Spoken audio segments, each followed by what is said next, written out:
എ.ഡി.എം. നവീൻ ബാബുവിന്റെ മരണത്തിൽ തുടരന്വേഷണം ആവശ്യപ്പെട്ട് ഹർജി. അന്വേഷണത്തിൽ രാഷ്ട്രീയ ഇടപെടൽ ഉണ്ടെന്നാരോപിച്ച് തലശ്ശേരി സെഷൻസ് കോടതിയിൽ നവീൻ ബാബുവിന്റെ ഭാര്യ മഞ്ജുഷയാണ് ഹർജി നൽകിയത്.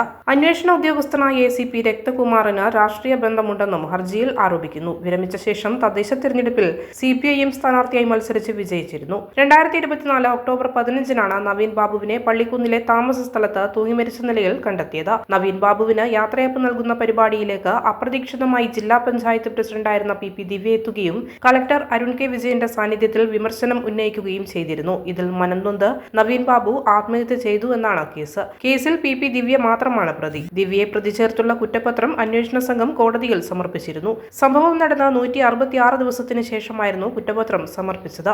കേസിൽ 82 പേരുടെ മൊഴി രേഖപ്പെടുത്തിയിരുന്നു. തലശ്ശേരി സെഷൻസ് കോടതിയാണ് കേസ് പരിഗണിക്കുന്നത്. കേസിൽ തുടരന്വേഷണം ആവശ്യപ്പെട്ട് ഭാര്യ Manjusha Kannur judicial first class magistrate കോടതിയിൽ നൽകിയ ഹർജി സെഷൻസ് കോടതിക്ക് കൈമാറുകയായിരുന്നു.